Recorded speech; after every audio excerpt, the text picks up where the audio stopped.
on ne veut pas mettre actuellement. Il y en a qui se battent. C'est eux qui se battent. C'est eux qui mentent. Qu'est-ce qu'ils ont choisi? Ils ont décidé maintenant, à travers un procureur, qu'on ne sait d'où il vient. Un procureur, un certain Brahman connaît. On ne sait pas d'où il vient. Il est sorti du néant comme ça. Et c'est lui qui vient des midi comme nous on le fait. Un procureur, c'est la discrétion. Mais lui, il vient des midi avec les militants guerriers. Pour dire, je vais les poursuivre. Ça veut dire quoi? Ils nous disent déjà de quel côté il est. Ils nous disent qu'il est militant guerrier. Et qu'il n'est pas procureur. Il est tout sauf procureur. Connaît vraiment. D'où sort-il? Et puis il apparaît comme ça. Et c'est lui qui menace toute la République. Mais on te paye notre argent, par notre argent.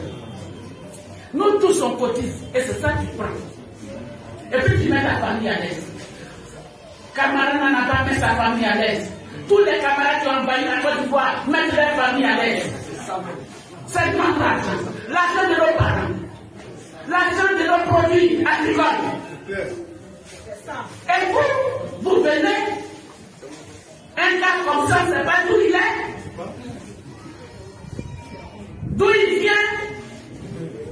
C'est lui qui traverse la mer pour poursuivre les enfants de Côte d'Ivoire. Sans plus tarder, je vais passer la parole à Éclaireur. Est-ce que Papa Éclaireur est là? Oui, Éclaireur, je suis là. Papa, il faut nous éclairer encore. Parce que là, on était dans le noir avec Chama. Il faut nous éclairer encore plus. Merci. Il n'y a pas de problème, Chama. C'est avec beaucoup de plaisir. Et je dis vraiment merci à notre frère Ahmed. Ahmed, malheureusement, je ne donne pas mon numéro, mais à partir de Facebook Messenger, vous pouvez communiquer avec moi ou même toute personne que vous allez joindre sur la plateforme Éclaireur. On va pouvoir créer la condition de pouvoir discuter. Et il n'y a pas de problème. Et merci à vous surtout. Et chère mère, déjà, on va revenir à la thématique, puisque tous ceux qui s'estimaient des savants ont fui. Et là, ça veut dire que le verdict est là. Ça veut dire qu'on va recentrer le débat pour parler maintenant de ce qu'il est. Je vois la photo d'une dame qui s'appelle Lorugnon. Mais le mot Lorugnon embêté, ça veut dire quoi? De la manière, le nom Gbagbo embêté, ça veut dire celui qui parle beaucoup. Gbagbo là, embêté, ça veut dire quelqu'un qui dit tout, quelqu'un qui s'exprime de façon logoréique. Ça veut dire quelqu'un qui aime bavarder. Est-ce que le nom de Gbagbo n'est pas à l'image de ses militants? Quand vous prenez le nom du président Alassane Ouattara, Al-Hassanat en arabe, ça veut dire source de bénédiction. Mais est-ce que vous n'êtes pas une source de bénédiction, vous les militants du RDR pour la Côte d'Ivoire? Est-ce que vous causez du tort aux autres? Donc quand on dit que les noms même ont un impact sur l'individu, et surtout quand ils deviennent des leaders, voilà des exemples que je suis en train de dire. Donc on ne sera pas surpris que Lorugnon, embêter le nom Lorugnon là, ça veut dire l'étranger qui est de passage. Ça veut dire une femme qui accouche des enfants, mais les enfants, gars, l'enfant qui va rester là, c'est ça on appelle Lorugnon. Quand on prend Koudou là, ça veut dire la cité des Dja, des morts.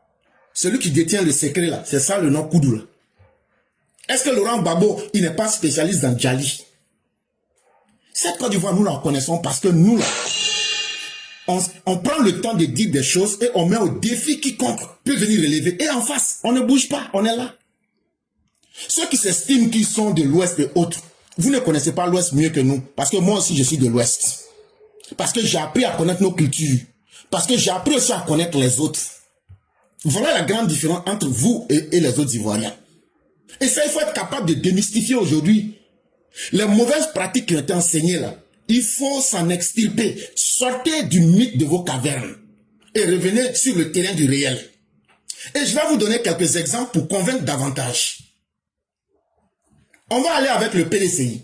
Parce qu'on a vu l'ivoirité dans ce pays. Mais l'ivoirité est née comment? L'ivoirité est née à partir d'une stratégie politique du PDCI qu'ils appelaient la technologie électorale du PDCI. Écoutez avec moi ici comment le PDCI procédait. Les étrangers sont environ 4 millions en Côte d'Ivoire sur une population totale de plus de 12 millions d'habitants. Les étrangers souvent installés depuis longtemps, une manne électorale vers laquelle continue de lorgner l'actuelle majorité. Le PDCI a depuis la démocratie, les données ont changé. L'opposition souhaite le développement de cette démocratie et plus de transparence dans les opérations électorales. Il octroie le droit de vote aux seuls Ivoiriens, craignant de la part du pouvoir une manipulation du vote des étrangers. Une question qui devrait animer le débat politique en campagne pour la présidentielle de ces prochains mois. Tout le monde a entendu? Parce que nous sommes dans le réel. Et quand on parle de ce que tout le monde peut vérifier. Voilà le PDCI. Au moment où nous étions 12 millions, la stratégie du PDCI, c'était de faire descendre les étrangers sur la Côte d'Ivoire pour qu'ils puissent toujours voter pour le PDCI, pour que le PDCI puisse rester au pouvoir. C'est pourquoi vous avez les gros villages burkinabés, les Garango, les Toutoutou, les Waïgouya, qui sont dans le pays vers les Bois et autres là. C'était pas fait parce qu'ils aimaient les gens. C'était pas fait seulement parce que les gens voulaient leur faire venir ces personnes pour cultiver quoi que ce soit. Mais c'était fait pour assurer une certaine quantité d'électeurs au PDCI. On a connu ça dans ce pays.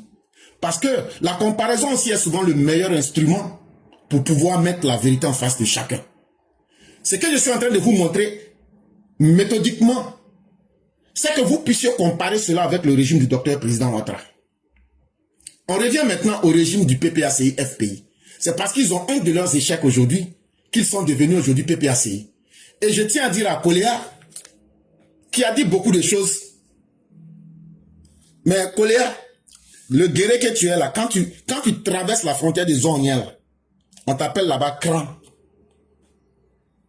Vous êtes trop récent en Côte d'Ivoire. Surtout la toute dernière vague. Je dis bien la toute dernière vague. D'où vient-elle? Les forces républicaines de Côte d'Ivoire ont réquisitionné le domicile de Charles Blé Goudé, leader des Jeunes Patriotes. De nombreux objets ont été saisis, nous dit notre reporter Patricia Omo. Le leader des Jeunes Patriotes, Charles Blé Goudé, s'adonnait au faux. Après la perquisition des forces républicaines de Côte d'Ivoire à son domicile, plusieurs objets ont été trouvés. Quand on est arrivé, on a vu que la maison était déjà saccagée par les miliciens. Et voilà les preuves. Nous avons découvert des extraits de naissance vierges avec des registres de naissance. Où les gars se permettaient de faire des faux papiers pour prendre des Libériens pour leur attribuer la nationalité ivoirienne. Vous avez tous entendu. Bon, ce sont les enfants de ces Libériens comme les Koléa là, qui sont en train de se promener pour semer la chiennerie en Côte d'Ivoire. Demandez à Koléa quelle est la dernière fois il est allé en Côte d'Ivoire. Il ne saurait vous le dire, il est là, il m'entend. S'il a fui là, c'est parce qu'il sait qu'on vient du même ouest là. Et on dit, il faut un chien pour pouvoir savoir comment mordre un autre chien. Ces xénophobes là, ce ne sont pas les gens de l'ouest qui sont xénophobes. Mais c'est une race d'individus perdus, des Libériens qui sont à peine arrivés en 2012 là. C'est leur rejeton comme les Koléa avec celui qui vient de fuir là. C'est leurs rejetons qui sont là. Ils veulent être plus ivoiriens que les vrais Ivoiriens. Et ça, on ne va pas vous le permettre.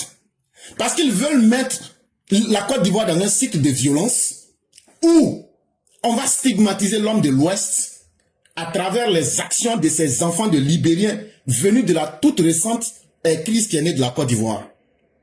En réalité, ces Libériens là, ils viennent lorsqu'il y a eu la guerre au Libéria et qui sont devenus réfugiés. C'est un processus qu'ils ont mis en place pendant longtemps. Et vous avez suivi la première vidéo où Oufoué et le PDCI faisaient la technologie électorale. J'ai déjà expliqué ça. Gbagbo, qui était opposant à l'époque, critiquait ce processus-là. Il y avait plus de 4 millions de personnes qui votaient sur les 12 millions qui étaient là. Alors les 4 millions étaient étrangers. On a critiqué ça ensemble. Et quand ça c'est fini, qu'est-ce qu'on constate? Gbagbo vient au pouvoir, il enclenche le même processus. C'est-à-dire, en plus des Libériens que je viens de vous montrer avec des preuves à l'appui, lui, il s'en va aussi prendre les Burkinabés. Et où se trouve la preuve? La preuve se trouve avec Émile Kima. La femme. Moi, je préfère que vous vous présentiez à nos téléspectateurs. Je suis Kima Émile, né le 15 octobre 1967, à Barouza aussi, sous-préfecture de Koupela, au Burkina Faso. Oui. On appelle la femme. Il y a des démarches pour octroyer la nationalité ivoirienne à certains. Oui, à ce temps, Laurent Gbagbo m'a dit, M. Kim, tous les compatriotes qui veulent se faire naturaliser, de déposer la liste à mon bureau. Et je pense que j'ai fait plus de 2 à 3 000 Burkinabés confondus, Maliens, Guinéens, qui ont été naturalisés par l'ancien président Laurent Gbagbo. Sans une enquête, il a simplement dit, vous voulez la nationalité, je vous donne ça de manière légale. Ça ne sert à rien de faire des faux papiers.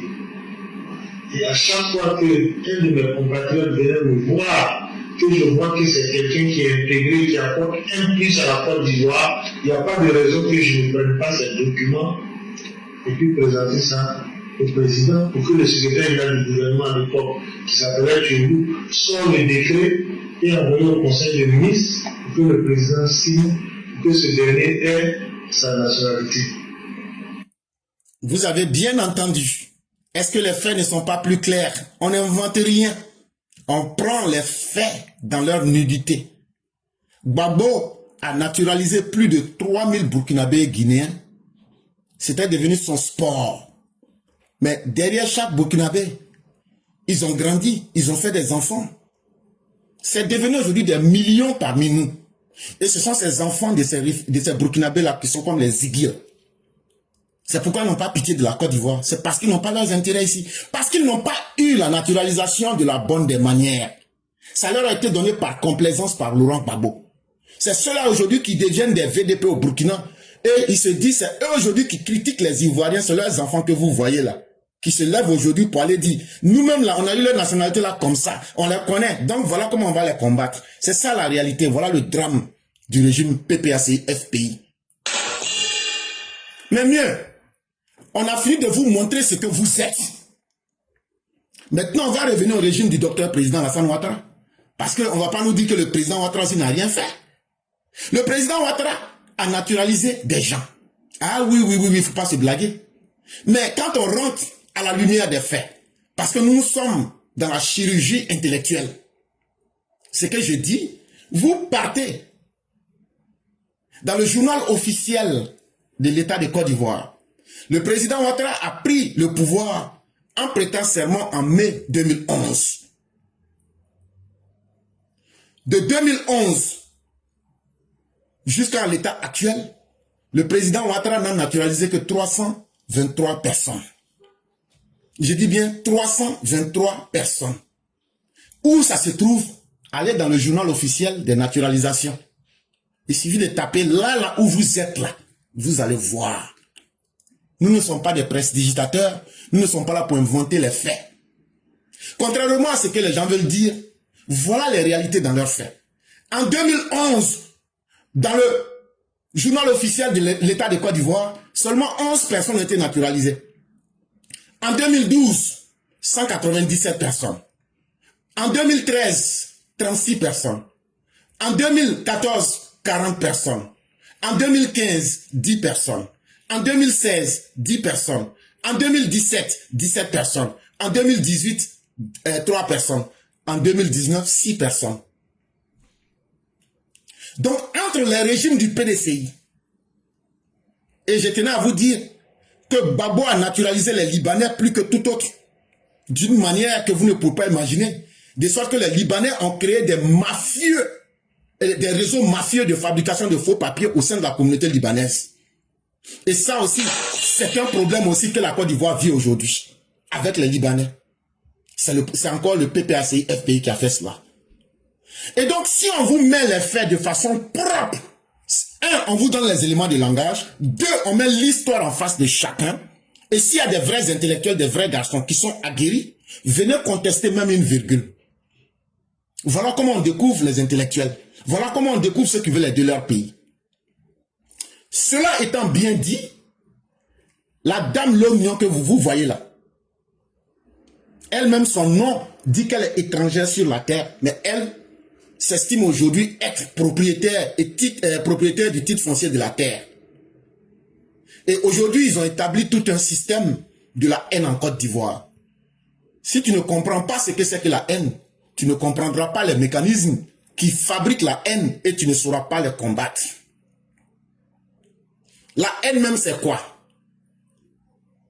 Le tribalisme, c'est quoi? La xénophobie, c'est quoi? C'est tout un ensemble de facteurs négatifs qui rendent l'homme petit, qui ne font pas évoluer l'homme. C'est un sentiment négatif. C'est comme le vol, c'est comme le mensonge. De la même manière qu'on dit à nos enfants depuis leur tendre enfance, tu ne dois pas mentir. Tu ne dois pas être paresseux. Dans la Bible, on nous parlera des 7 péchés capitaux. La luxure, le mensonge, le vol et autres. C'est de cette même manière que la haine ethnique, la haine ethno-nationaliste est un venin pour l'espèce humaine. C'est aussi la manifestation des incapacités de l'être humain. La haine là, il faut comprendre la personne haineuse qui est l'orignon pour comprendre tous les haineux. En fait, il y a des facteurs qui sont liés à leur personnalité, c'est-à-dire on va appeler ça les facteurs individuellement psychologiques. Et puis il y a des facteurs de société ou des facteurs culturels. Donc on va classer les raisons en 2 groupes pour que les gens comprennent très bien. Parce que si tu connais, comme disait Sun Tzu dans l'art de la guerre, quand tu connais la nature de ton ennemi, ça te permet de te renforcer dans les 7 éléments fondamentaux et de moins te disperser pour pouvoir apporter les stockades. Et on va aller avec le premier facteur. Qu'est-ce qui fait que des gens deviennent des personnes haineuses? C'est d'abord les événements déclencheurs. Les événements déclencheurs, c'est quoi? Ça veut dire tant qu'il n'y a pas de faits, on ne découvre pas les limites, parce que c'est quand on est en face des faits que les individus montrent leurs limites et leurs capacités. Qu'est-ce qui est le fait déclencheur chez le PPAC et chez des gens comme Odette Lormion? Aujourd'hui, un facteur des plus rapides, c'est la perte brutale d'un pouvoir mal géré. Ils ont perdu le pouvoir. Elles n'arrivent pas à contenir cette haine-là en elles-mêmes. Et donc, il faut s'attaquer à tout le monde parce qu'elle n'est pas contente avec la situation qu'elle vit. Et donc, c'est un facteur déclencheur qui vient mettre en face de tout le monde les limites de cet individu que vous voyez là. Et donc, lorsqu'elle s'exprime, vous allez voir que elle animalise les gens. Elle déshumanise les gens pour justifier sa haine et sa violence. Mais un deuxième facteur, c'est aussi les stéréotypes. Les stéréotypes, c'est quoi? C'est un exemple que je prends, vous m'excuserez. Par exemple, dans la tête du blanc, tous les noirs sont sales. C'est un exemple que je prends, ce n'est pas une vérité. Mais à partir du moment où ce concept-là est acquis, c'est fini. Ça reste dans la tête des gens. Et on considère tout le noir comme étant sale. Mais pourtant, ce n'est pas vrai. Mais c'est un mécanisme pour simplifier la perception des choses. Ça veut dire, l'autre est différent de moi. Pour me sentir mieux que lui, il faut que j'arrive à justifier avec des jugements hâtifs, des jugements négatifs, pour me sentir à l'aise. Et je retire de la satisfaction. Un troisième facteur qui est lié aux aspects individuels, c'est souvent les idées de complotisme, des fausses accusations. Il y a un micro qui est ouvert. On accuse un individu. Il y a un micro qui est ouvert. Sanogo, Sanogo, votre micro, il est ouvert. Ce que je fais là, ce n'est pas écrit. C'est des choses que je puise à l'intérieur de moi-même. Avec du bruit, je ne pourrais pas. Excusez, Clara, allez-y. Il n'y a pas de problème. Il y a le facteur de complotisme. Regardez, quand ils ont perdu le pouvoir, qu'est-ce qu'ils disent dans leur verbatim? Non, c'est la France qui vous a fait perdre le pouvoir. Non, c'est les Blancs qui vous ont aidé. Non, c'est le Burkina qui est venu faire coup d'État. Sans les étrangers, vous n'aurez pas pu prendre le pouvoir. Mais les mêmes étrangers que vous avez naturalisés, les Libériens, les Guinéens, avec les Burkinabés, ce sont des étrangers. Prenez-les, faites la même chose. Aujourd'hui, vous avez Sorogium avec vous. Vous avez 3 bases arrière. Faites la même chose. En réalité, tous ceux qui sont des haineux se nourrissent de fausses accusations pour pouvoir justifier leurs incapacités. Et mieux, dans les esprits du complotisme, ils vont même loin pour procéder à des rumeurs et à de la désinformation pour renforcer la haine. Mais derrière toute personne haineuse, il y a des pulsions d'agressivité qu'il ne faut pas oublier de signaler. Et ça, ça va choquer beaucoup de personnes, mais il faut rentrer en psychanalyse pour bien comprendre cela. En réalité, la haine là, c'est de l'amour. La haine que vous voyez, si j'aime une femme et que je n'arrive pas à obtenir cette femme, je vais m'énerver et je vais la détester, je vais la haïr parce que je ne l'ai pas eue pour que je puisse vivre mon amour. Et donc, puisque je n'ai pas pu obtenir son amour, je transforme cela en haine. Et dans le cas particulier de la Côte d'Ivoire, au-delà de l'union que vous voyez là, si un Jura lui dit, je vais te mettre bague au doigt là, elle va dire, je suis d'accord. En réalité là, tout ce que vous voyez qui sont les haineux là, en réalité, quand ils regardent vous les gens du Nord là, vous êtes courageux, vous êtes efficaces en société plus que eux. Ils ont un amour pour vous, mais malheureusement, ils ne pourront jamais réaliser les mêmes choses que vous. Et donc, ils transforment cet amour qu'ils n'auront jamais, ils transforment ça en haine. Voilà aussi une des pulsions mortifères, des pulsions d'agressivité de celui qui est haineux ou même de la personne haineuse. Et au-delà de l'union, si on quitte l'aspect public là, on sait comment tu demandes de l'argent. Hein? On sait comment tu demandes de l'argent. Quand je dis on là, je sais. Et ce que je dis là, je ne veux pas rentrer dans les détails. Mais on laisse ça comme ça. Maintenant, quand on est en société, je vous ai donné l'explication de la haine, de la xénophobie. Comment les individus individuellement peuvent les programmer dans leur système mental. Mais, une société est constituée de plusieurs personnes. C'est ce qui fait qu'on parle de la vie en société. Mais comment se peut que la haine vienne à prendre le dessus dans une société? Il y a la peur de l'altérité. Ça veut dire quoi? J'ai peur de la différence. Je ne peux pas accepter que l'autre soit différent de moi. Donc, pour me protéger, il faut que je développe un mécanisme pour toujours qu'on sente que je suis mieux que l'autre. Et donc, qu'est-ce qu'on fait? On construit un ennemi à travers les discours de la haine. Comme le Coran et la Bible chez les musulmans et les chrétiens, il faut que je trouve une raison de justifier ce que je suis en train de faire. Le musulman justifie ses actes à travers le Coran. L'hindouiste justifiera ses actes à travers la Bhagavad Gita. Le chrétien justifiera ses actes à travers la Bible. Le juif justifiera ses actes à travers les Pentateuques qu'on appelle aussi l'Ancien Testament. Très bien. Mais qu'est-ce qu'on retrouve là-bas en termes de points communs? On retrouve toujours un ennemi commun. Chez le chrétien, on vous parlera d'Azazel, que certains vont appeler Satan. Chez les musulmans, on vous parlera de Al-Shaytan, ou bien de Iblis. Ça encore, c'est deux choses différentes, mais on ne va pas rentrer dans les explications religieuses. Et etc., etc. Et donc, on va trouver un bouc émissaire, comme dans les décalogues, comme chez les juifs, où il faut sacrifier quelqu'un, un animal, et après, remettre un autre animal dans le désert pour qu'il puisse déjà là-bas. C'est de cette expression que vient le terme bouc émissaire. À partir du moment où on a construit un ennemi, on justifie donc qu'on doit gagner sa supériorité en combattant cet ennemi pour protéger sa propre légitimité et pour justifier sa propre haine. Et lorsqu'on finit maintenant, qu'est-ce qu'il faut faire? Il faut propager ce mécanisme. Et aujourd'hui, il n'y a pas une époque qui est bien meilleure que celle-ci. Les réseaux sociaux amplifient la haine, la diffusion rapide de contenus qui ne font pas de bien à notre société. Aujourd'hui, tous les systèmes d'algorithmes sont là. Et ces machines de la haine sont en société. La problématique que cela pose aujourd'hui, qu'est-ce qu'il faut faire? C'est là qu'intervient le procureur Kone Brahman. Et dans l'expression de la dame, elle sait ce qu'elle fait.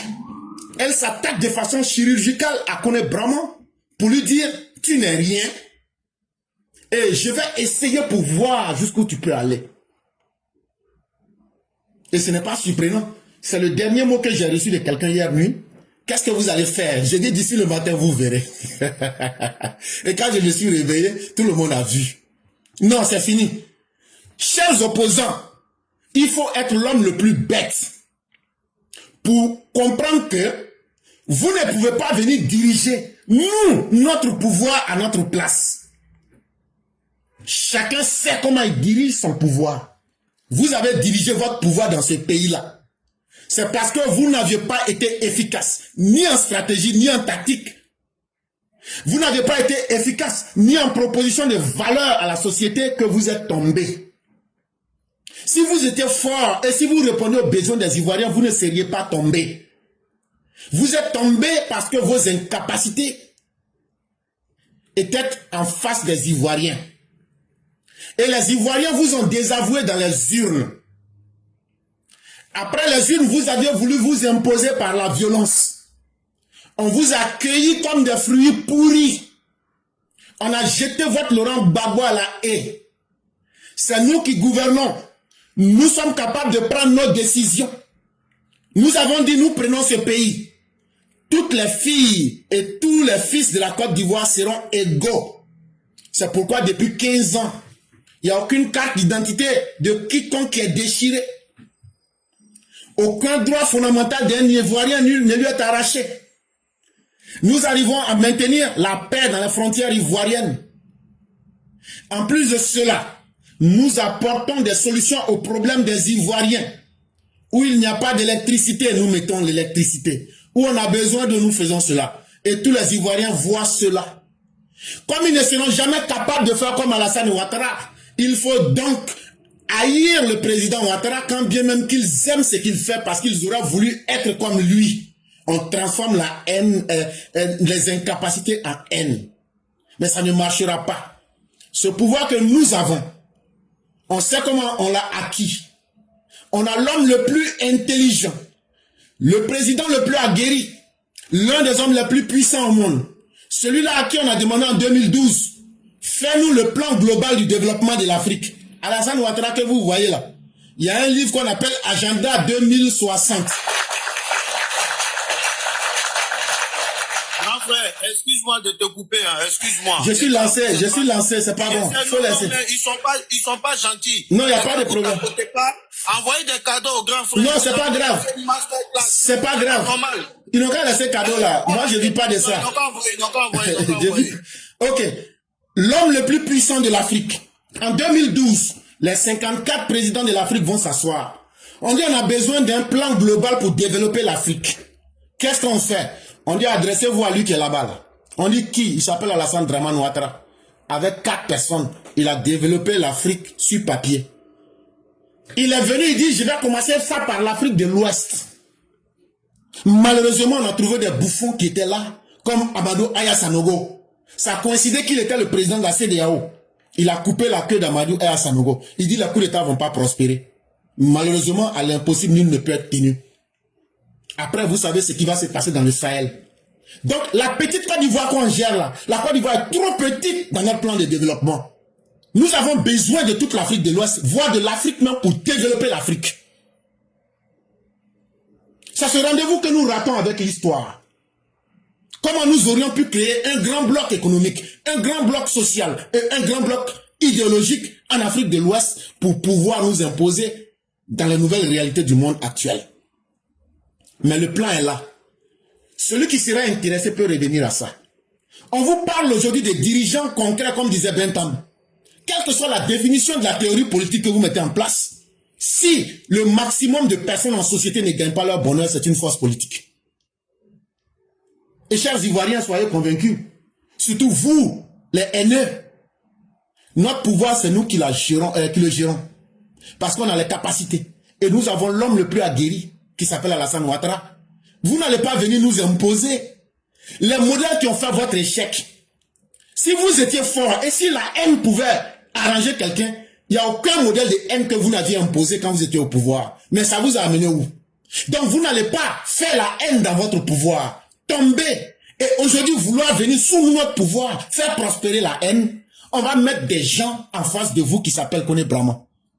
Son village ne nous intéresse pas, son ethnie ne nous intéresse pas. C'est les résultats qu'il va produire pour recadrer et reconstruire l'homme intérieur de l'Ivoirien. C'est ce qui nous intéresse. Et c'est sa capacité à apporter des solutions comme le président Ouattara qui nous intéresse. Et la haine n'aura plus droit de citer. Et à ceux qui sont les militants et sympathisants du RHDP, à partir du 11, nous allons distribuer les cartes d'électeurs jusqu'au 17. 11 octobre, 17 octobre, on va distribuer les cartes d'électeurs. Et après, on sera déjà en campagne. On va lancer notre campagne le 11 octobre 2025. Et nous serons là pour faire une des campagnes les plus extraordinaires que la Côte d'Ivoire n'ait jamais connues. Ça sera une campagne de remerciement pour le docteur président Ouattara. Et donc, vous allez assister à beaucoup de distractions. Depuis 2 semaines, ils ont commencé. À partir du 5, on va déployer 44 000 personnes pour sécuriser les élections. Dans la précipitation, vous entendez beaucoup d'accusations. La marche là, c'est pas une simple marche. C'est parce que le président Alassane Ouattara vient de leur couper l'herbe sous le pied. C'est pas bizarre qu'on vous dise, on va déployer 44 000 personnes le 5. Et bizarrement, le 4, on veut marcher. Parce qu'on vient de gâter une de leurs stratégies. Ils étaient en train de préparer un complot à partir du Burkina. Le Mali est dedans, le Burkina est dedans, le Niger est dedans. Ils ont posté des gens. Ce sont des forces armées mercenaires du Soudan, du Tchad, du Burkina et du Mali. Ce que vous avez vu le 26 août là, ce n'était qu'un aperçu. Mais il y a beaucoup de choses en bas que beaucoup ne savent pas. Mais ce qu'on leur a montré là, ils connaissent. Et donc, comme ils ont entendu que le 5, on va faire sortir tous les déploiements, c'est dans la précipitation qu'ils disent donc qu'ils vont faire une marche le 4. Ne vous inquiétez pas, on connaît déjà leur intention. Il y a des gens même qui sont rentrés par véhicule. On les a suivis depuis qu'ils ont traversé l'allée Rabat. On les suit jusqu'à aujourd'hui, mais eux-mêmes ne savent pas. Cet État est bien protégé. Et je tiens à dire à des petits plaisantins qui pensent que les djihadistes, c'est parce que l'armée ivoirienne n'est pas forte. Je tiens à répondre à Ibrahim Kaka que l'armée de la Côte d'Ivoire, quand vous aviez attaqué les FS, vous savez ce qu'on vous a montré. Ça fait 1. De 2, de la même manière que vous êtes fiers des Russes, c'est comme ça que nous avons fait de la frontière nord une barricade, une forteresse. Nous ne sommes pas seuls. Et c'est ça qui inquiète les djihadistes. Parce qu'il faut dire la vérité au peuple. Nous dépensons des milliards pour protéger la Côte d'Ivoire. Et nous avons un dispositif international qui est une barricade au nord de la Côte d'Ivoire. Et c'est ce qui fait aujourd'hui que les djihadistes ont peur de rentrer en Côte d'Ivoire. Nous, quand les djihadistes sont venus, nous sommes ceux-là qui ont dit il faut les combattre. On a donné l'exemple en 2012 au Mali. Et nous avions été dans toutes les forces qui ont combattu les forces djihadistes dans le Sahel. Donc nous ne pouvons pas coopérer avec des djihadistes. Nous ne pouvons pas signer de pacte avec les djihadistes. Les gens du RSP, vos problèmes militaires, il faut avoir le courage de le dire aux gens. Les RSP que vous aviez ostracisés et mis en lambeau là, ils sont mélangés parmi les gens là. Et ils sont en train de vous mettre aujourd'hui à nu. C'est aussi des vérités qu'il faut dire aux uns aux autres. Et donc, chers militants du RHDP, ne soyez point ceux que les événements vont conduire, mais soyez ceux qui prennent le contrôle des événements. 2 semaines auparavant, on nous a parlé d'un soi-disant concert. Un amour brutal subit. Non. Ce concert n'a pas lieu et n'aura pas lieu parce que ça renfermait trop d'éléments inconnus. Après le concert, on nous parle d'une certaine marche. Et subitement, on veut nous ramener au débat de la xénophobie. Chers militants RHDP, soyons conscients d'une chose. Les gens veulent tout faire pour détourner notre communication, pour que nous ne communiquions pas assez sur notre candidat, pour que nous ne montrions pas assez ce que notre candidat a fait. Et donc, il y aura beaucoup d'événements de ce genre-là. Ils vont faire des choses comme une folle furieuse qui se met nue pour nous impressionner. Ah, j'ai vu devant elle, hein. Ah, ouais, moi j'ai vu ses seins, hein. Ah, moi-même j'ai vu ses fesses. Ça ne nous intéresse pas. Elle n'est pas folle. Elle participe à un système. Mais ça va pas nous distraire. Elle va aller répondre. Elle va aller dire les mêmes choses devant Brahma Koné ou même devant la loi en Côte d'Ivoire. Si Lida Kouassi est en prison là, Lida Kouassi a été ministre dans ce pays, elle n'a jamais rien été dans ce pays. Et donc là, elle peut répondre devant la loi et elle répondra devant la loi. Je vous dis merci. Peut-être que ça sera la fin de ma prise de parole. Et vraiment, merci infiniment. Quand tu passes par Zone là, tu rentres au Libéria à pied. Tu passes dans le collège de Zone, tu rentres à pied au Libéria. Mais le problème véritable en Côte d'Ivoire, c'est quoi, comme posait le frère? C'est que tout a été savamment planifié pour stigmatiser l'homme du Nord. Et je l'ai dit dans mes explications plus en amont, que lorsqu'on n'arrive pas à être à la hauteur de celui qu'on voit en face de nous, l'amour et l'affection se transforment en haine. Et donc, il faudrait que les gens me suivent pour bien comprendre. Je vais partir de la première question, où on a vu une jeune dame et un monsieur. Et ils ont montré, à part une petite bande d'eau qui séparait leurs frontières. Mais c'est comme ça dans toutes nos frontières. Parce que le congrès de Berlin, ce que beaucoup ne savent pas, c'est qu'il faut une analyse intellectuelle de l'histoire elle-même. Ce ne sont pas les faits qui constituent la vérité, mais c'est ce qu'on cache derrière les faits. Et c'est ce qu'on ne veut pas dire derrière les faits. Mais on dit que la vérité de toute chose réside dans ce que l'on veut cacher. Des Blancs qui n'ont jamais vu l'Afrique s'asseyent, ils décident dans un bureau, bon, on va partager l'Afrique. Le Congo qui fait plus de 2 millions de kilomètres carrés, on donne ça à la petite Belgique. On partage comme si sur un bout de papier. Mais posez-vous la question en tant que des intellectuels, pourquoi ce partage? La raison elle est très simple. Parce qu'ils ont envoyé d'abord des missionnaires et des sociologues qui leur ont dit, il y a deux choses que vous ne pourrez pas arracher à cette bande de terre qu'on appelle l'Afrique. Il y a d'abord la culture. Ce sont des gens qui ont des cultures millénaires. Et vous ne pourrez pas leur enlever cela, quels que soient les partis que vous voudrez coloniser. De deux, vous ne pouvez pas leur enseigner ce que c'est que Dieu. Ça est dans le code de l'église catholique. Si vous partez là-bas, vous voyez le code qui a mis en place le système, quelle était la valeur que la chrétienté devrait mettre dans l'église pour pouvoir convaincre les Africains. Ça est là-bas. On dit, ne venez pas leur parler de Dieu parce qu'ils connaissent Dieu mieux que nous. Parce qu'ils vivent leur divinité. Chez eux, là, Dieu, ils n'attendent pas que Dieu fasse que quelqu'un diable pour lui donner un jugement du paradis ou de l'enfer. Chez eux, c'est du concret. Et donc, on n'a rien à leur enseigner à ce niveau-là. En aspect culturel, nous n'avons rien à leur enseigner. Et donc, pour mieux les avoir, il faut leur expliquer la Bible selon les intérêts du colon. Mais pour pouvoir mieux les diviser, il faut diviser les frères d'une même famille en créant des barrières artificielles et surtout en agrandissant ces fossés-là avec des langues que nous allons leur imposer. Kolia qui est en train de parler là, dès qu'il traverse la petite bande d'eau là, c'est un cran. On l'appelle cran. Ça veut dire guérir en Côte d'Ivoire. Il le sait très bien. Et si ce que je dis est faux, qu'il mette dans les commentaires que c'est faux.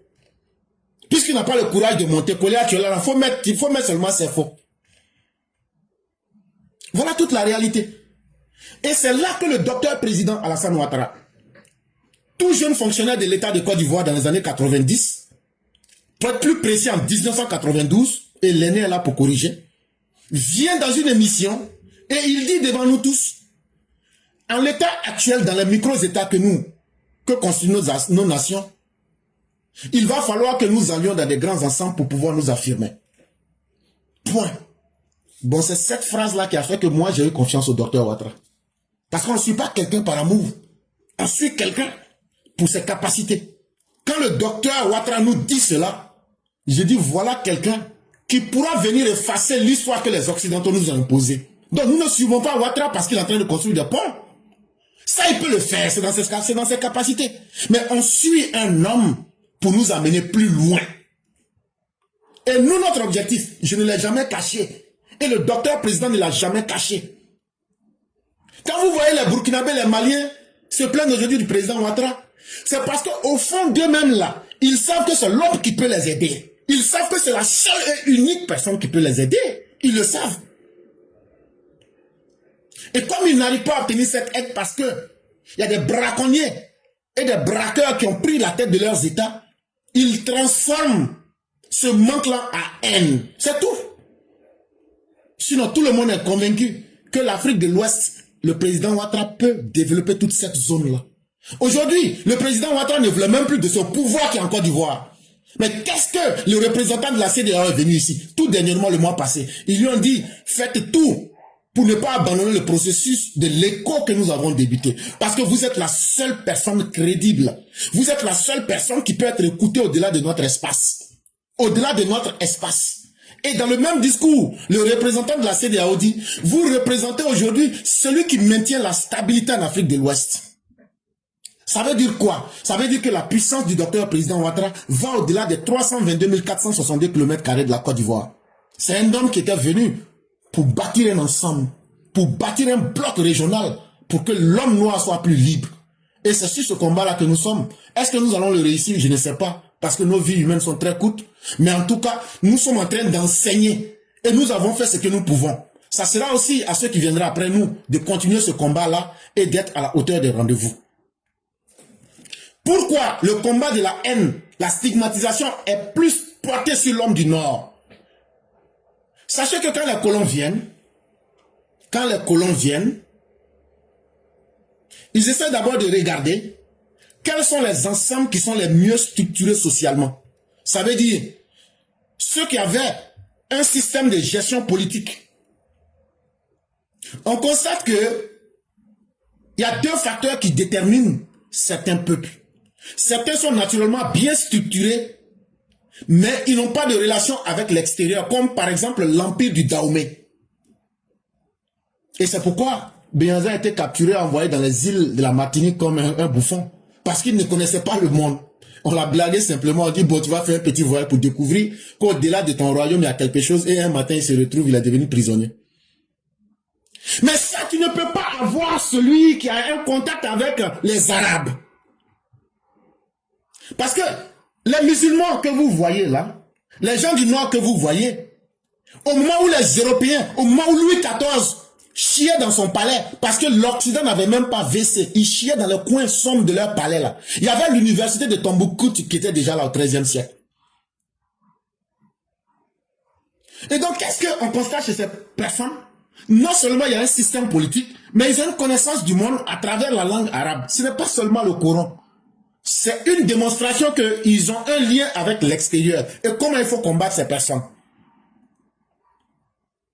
Il faut donc combattre ces personnes en favorisant l'homme qui est mal structuré ou peu structuré. Je vais parler des tribus dispersées et affaiblies et sans structure politique. Et donc, dans le cas des pays francophones, les pays qui étaient les mieux structurés se trouvaient dans la boucle du Soudan français. Quand on parle du Soudan français aujourd'hui, Sénégal, Mali. Et quand on parle de la Volta, la haute et la basse Volta, c'est ce qui constituait la Côte d'Ivoire et puis le Burkina de maintenant, c'est ce qui formait les deux Volta.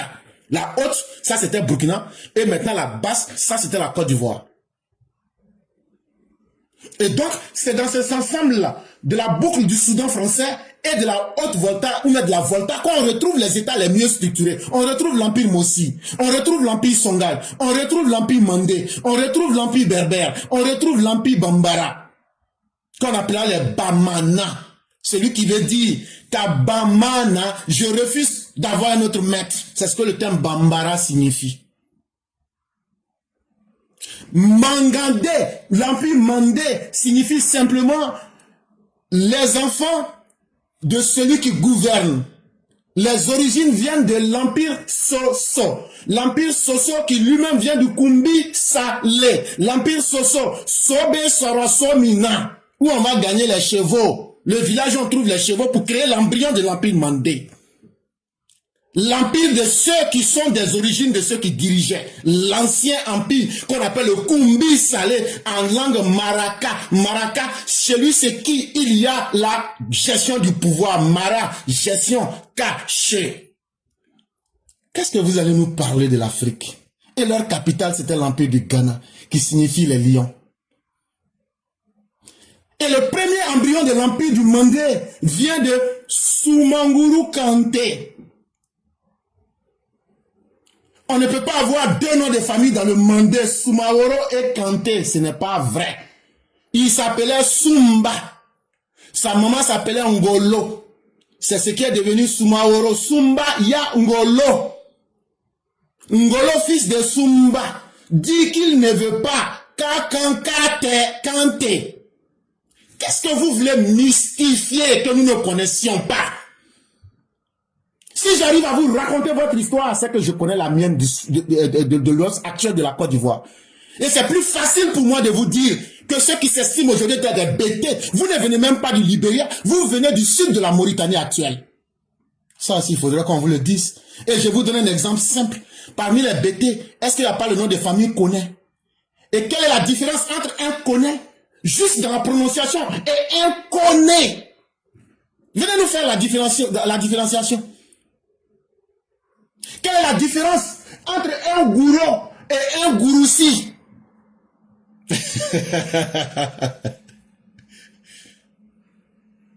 Lorsqu'on est en linguistique, on parle des isoglosses.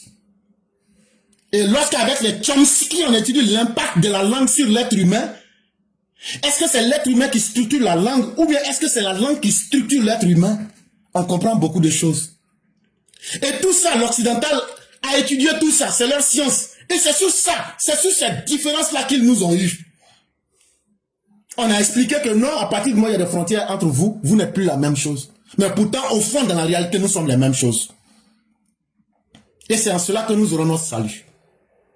Et donc, particulièrement pour les peuples mieux structurés de la Volta et du Soudan, on dit comme ils ont un facteur de cohésion, parce qu'ils sont dans des longues gestions de grandes dynasties en Afrique, c'est déjà on peut signer les traités avec eux pour faciliter et légaliser notre pénétration en Afrique de l'Ouest. C'est pourquoi c'est avec les Sékou Sanogo et autres que le traité pour créer la colonie de Côte d'Ivoire a été signé. Avec les Béninziens qu'on va signer le traité de Dahomey. Avec Samori Touré, le fils de Sogona, Mori de Sogona, c'est ce qui a été collé, Samori. On va donc signer des traités avec Mori du Bissandougou que les Blancs vont appeler Samori Touré. Mais en réalité, le mot Touré n'est même pas un nom de famille. Le vrai nom de Touré, c'est Tanguina.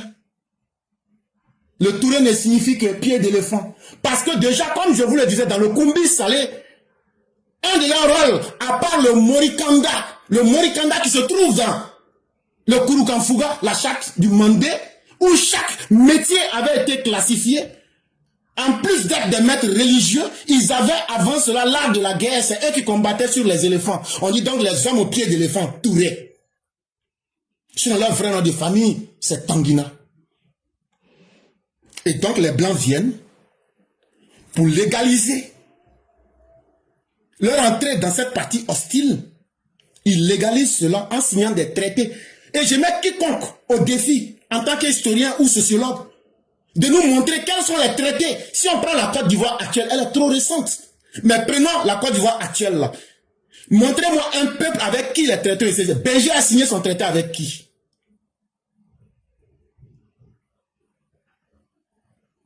Allez voir si vous trouvez le nom. La Côte d'Ivoire actuelle, si vous trouvez quelqu'un, un peuple avec qui les Blancs ont signé les traités, il n'y en a pas. Pourquoi? Parce que ces peuples-là n'étaient pas structurés en termes de gestion politique, ça fait un. Et de deux, sachant qu'ils étaient dispersés, c'est facile de les avoir, plus que ceux qui étaient structurés socialement, politiquement et religieusement à travers la langue arabe. Et en plus de leur connaissance de l'extérieur, l'homme blanc n'était plus un mystère pour eux. Et donc le blanc va savamment faire comprendre aux peuples qui sont dans le sud actuel de la Côte d'Ivoire, vous savez, c'est plus facile, on crée les comptoirs chez vous. On crée les conditions d'un mieux-être à partir du sud de la Côte d'Ivoire. Mais on fera travailler plus ceux qui sont dans la boucle de des deux Volta et du Soudan. Et comme ça, on crée donc une dépendance de tous ceux qui sont dans le nord pour qu'ils viennent vers le sud. Pour qu'ils viennent vers le sud. Ça, c'était le blanc. Mais la plus grande trahison viendra quand nos propres... J'ai vraiment sauté beaucoup de choses. Mais la plus grande trahison vient quand nos propres frères d'Afrique prennent le pouvoir dans nos pays africains actuels que vous connaissez.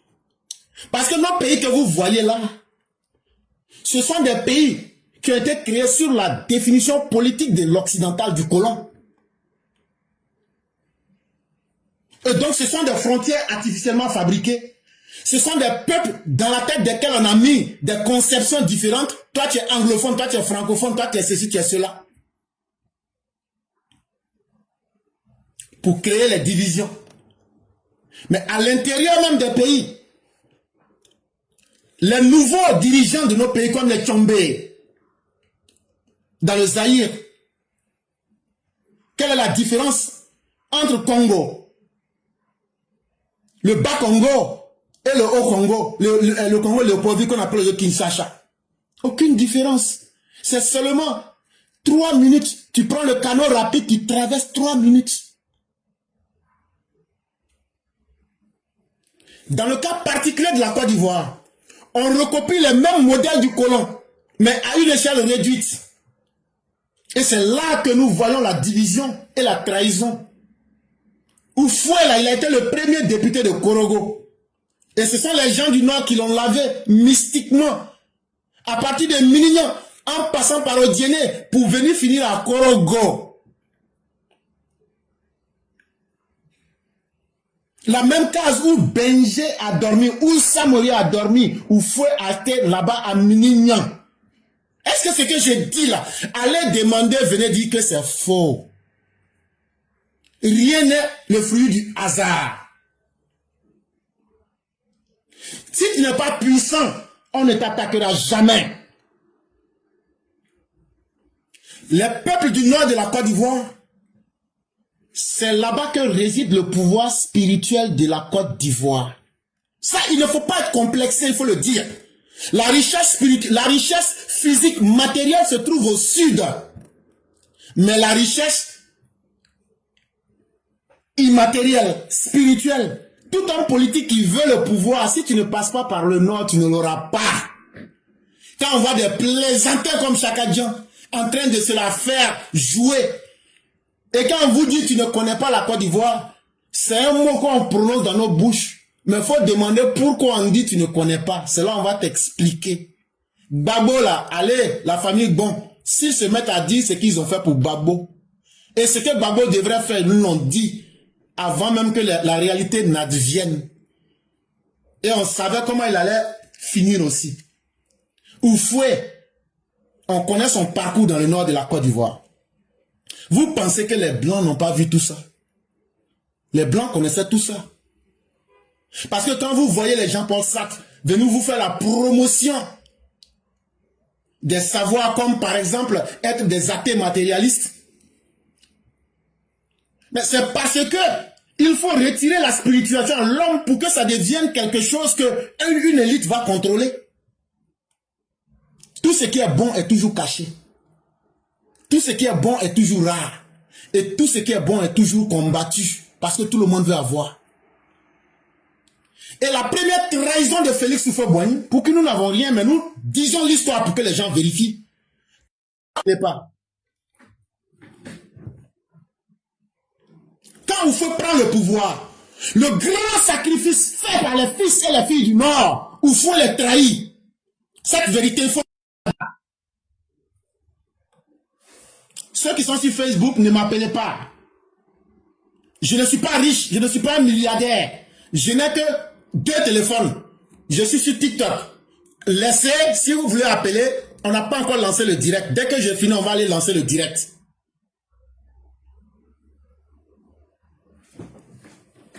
Houphouët qui a été soutenu par les gens du Nord, alors qu'il a été abandonné par ses propres baoulés à Dimokro.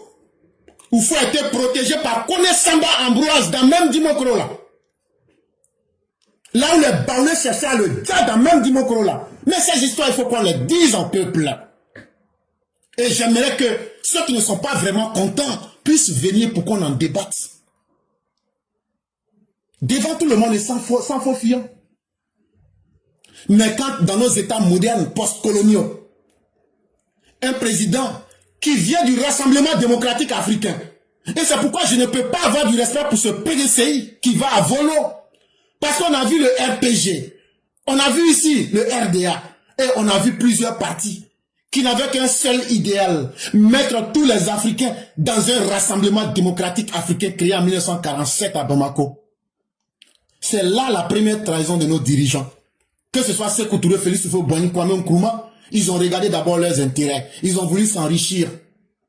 Quand je vois les Senghor qui ont voulu parler plus Hélène que de parler d'ébène.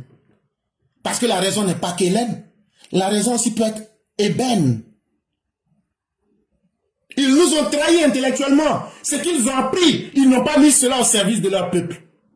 Mais mieux, pour mieux contrôler les peuples, ils se sont comportés comme le colon. Ils ont copié de manière minuscule le comportement du colon. Houphouët prend en 1960 la Côte d'Ivoire le 7 août. Au lieu de véritablement réunir les fils et les filles de la Côte d'Ivoire sous un ensemble, Houphouët commence à nous montrer les premiers signes d'une certaine préférence pour ses propres tribus et pour les hommes du Sud, si je veux le dire en général. Les choses n'ont pas été faciles.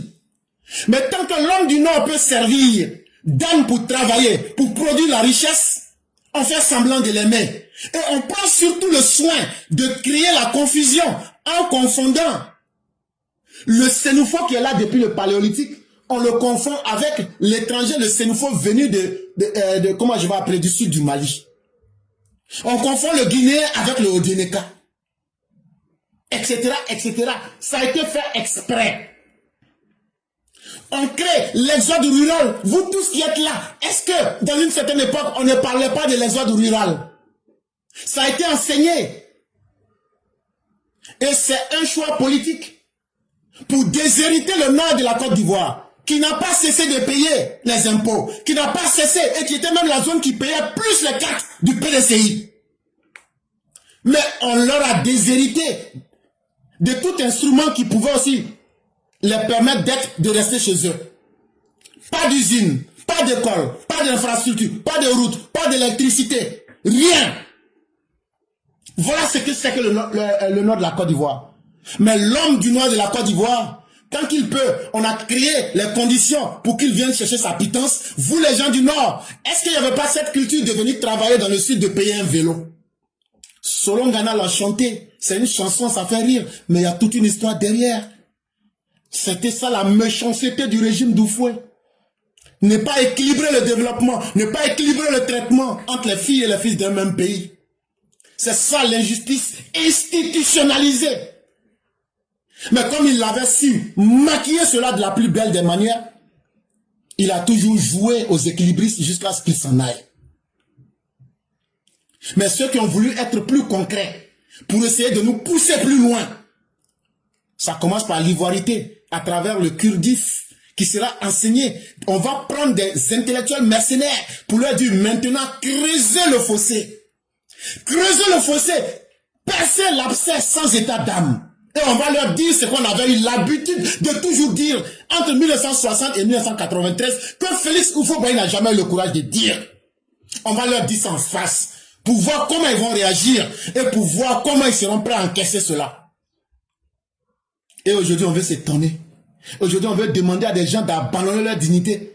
Et c'est des fils de personnes qui ne connaissent même pas leur père, qui veulent aujourd'hui imposer à des peuples qui ont des valeurs séculaires, multiséculaires. Il n'y a pas de méthode qu'on n'a pas utilisée pour bafouer l'homme du Nord. Il n'y en a pas. Et c'est pourquoi vous, les gens du Nord, vous devrez vous réveiller. Vous devrez vous unir. Et vous devrez revendiquer sans état d'âme ce que vous êtes. Parce que ce qui vous fera honte, c'est de ne pas vous battre. Parce que ce que vous demandez est légitime et légal. Et tout peuple à qui on arrache sa dignité, ce peuple n'existe pas s'il n'a pas de dignité. Et c'est cet exercice-là que Gbagbo va venir approfondir. Je vous montre ici, sur 3 étapes politiques dans nos états postcoloniaux, comment la politique intérieure en Côte d'Ivoire à travers les dirigeants ont creusé le fossé de l'injustice pour toujours sous-humaniser l'homme du Nord. Gbagbo lui vient, il dit, Oufou a été lâche parce qu'il a masqué le problème. Bédié a été moins lâche parce qu'il a mis les instruments en place. Moi, Laurent Gbagbo, je vais venir pour finaliser le problème. Ça sera Auschwitz. Je vais venir pour faire l'holocauste de l'homme du Nord. Ils mettent tout un instrument mortifère, morbide en place, avec les méthodes les plus létales, pour faire comprendre à l'homme du Nord, c'est soit ce que nous disons, ou ce soit ta vie. Et tout le monde sait ce que ça a coûté. Et pour mieux les avoir, Simone va utiliser le VIOL comme un instrument pour tuer la féminité. Ce n'est pas seulement l'acte physique, mais c'est surtout l'acte symbolique qui va être comme un marquage au fer rouge dans les esprits. Parce que vous n'aviez pas la quantité humaine qu'il faut pour parler dans cette société. Vous n'êtes pas suffisamment humain pour pouvoir parler et décider et donner votre avis dans cette société. Et donc je vous parle de 51 ans. Pendant 51 ans, de 1960 jusqu'au 11 avril 2011, montrez-moi un peuple qui a subi 51 ans d'ostracisation, 51 ans de privation, de brimade. C'est surtout cette colère qui doit vous animer pour réclamer avec la plus grande violence votre dignité et ne négocier avec personne. Et ces exemples que je vais donner là, je mets quiconque au défi de venir nous montrer le contraire. Nous sommes dans un monde où on peut affronter les thèses.